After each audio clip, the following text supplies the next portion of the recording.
জয়, চালের দাম বাড়ার কারণ হিসেবে কি বলছে ব্যবসায়ীরা? ধন্যবাদ রুবা আপনাকে। এর আগের ঘন্টায় কিন্তু আমরা দেখানোর চেষ্টা করেছি সবচেয়ে বেশি দাম যে রোজা শুরু থেকে আমরা দেখছি চালের দাম, যেখানে আমদানিকৃত চালের এখানে বাজার সয়লাভ হয়েছে, চালের কোনো কমতি আমরা দেখছি না। দেখতে পাচ্ছেন আমরা যেখানে আছি এখানেও চালের কোনো কমতি আমরা দেখছি না। চাল একেবারে বস্তায় বস্তায় সাজিয়ে রাখা হয়েছে।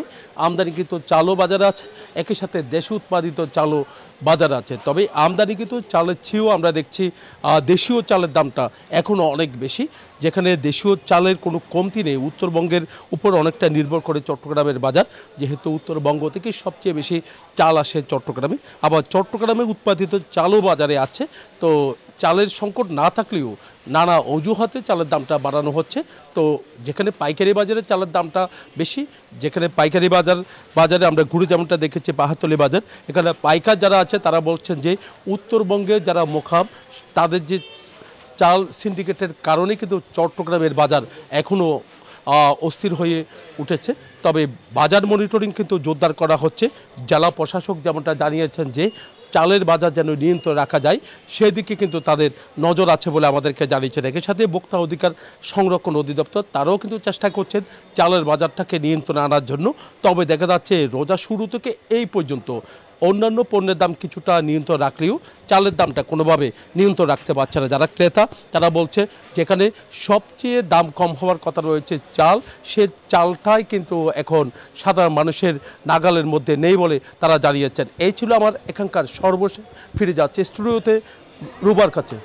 রাজশাহীতে গত 2 সপ্তাহের ব্যবধানে কেজিতে চালের দাম মানভেদে 3 থেকে 5 টাকা বেড়েছে। যারা খুচরা বিক্রেতা রয়েছেন তারা বলছেন যে পাইকারি বাজারে দাম বাড়ার ফলে তারা দাম বাড়িয়েছেন, আর পাইকারি বিক্রেতারা বলছেন যে মিল গেটে দাম বাড়ায় তারা দাম বাড়াতে বাধ্য হয়েছেন। তবে এখন পর্যন্ত রাজশাহীতে কোনো ধরনের প্রশাসনের কোনো নজরদারি বা কোনো অভিযান আমাদের চোখে পড়েনি। ক্রেতারাও একই কথা জানান, তারাও বলছেন যে প্রশাসনের নজরদারির অভাবে চালের দাম প্রতিনিয়ত বাড়ছে। তবে খুচরা বিক্রেতারা কিন্তু বলছেন যে পাইকারি বাজারে দাম বাড়ায় তারা দাম বাড়াতে বাধ্য হচ্ছেন। আর আজকে আমরা দেখেছি যে 28 চাল বিক্রি হচ্ছে 65 থেকে 75 টাকা কেজিতে, জিরা চাল বিক্রি হচ্ছে 80 থেকে 85 টাকা কেজি, স্বর্ণা চাল বিক্রি হচ্ছে 56 থেকে 62 টাকা কেজি। তবে এই চাল কিন্তু গত 2 সপ্তাহ আগেও মানভেদে কেজিতে 3 থেকে 5 টাকা কম ছিল। আর ব্যবসায়ীরা জানান যে আমদানি করা যে চাল রয়েছে সেটি কিন্তু রাজশাহীতে খুব বেশি পাওয়া যায় না, নওগাঁ থেকে বেশিরভাগ চাল কিন্তু রাজশাহীতে আসে। তো ব্যবসায়ীরা বলছেন যে মিল গেটের দাম বাড়ার ফলে তারা দাম বাড়াতে বাধ্য হয়েছেন, এমন বাস্তবতায় তারা অসন্তোষ প্রকাশ করেন। তারা বলছেন যে বাজার তদারকির অভাবে কিন্তু ব্যবসায়ীরা ইচ্ছা মতো দাম বাড়াচ্ছে এবং এর ফলে কিন্তু ভোগান্তিতে পড়েছেন ক্রেতারা। তারা দ্রুত বাজার তদারকি বাড়ানোর আহ্বান জানান। এই ছিল রাজশাহী থেকে সর্বশেষ রুবা। এই ঈদে জামা জুতো অ্যাক্সেসরিজের ডিসকাউন্ট।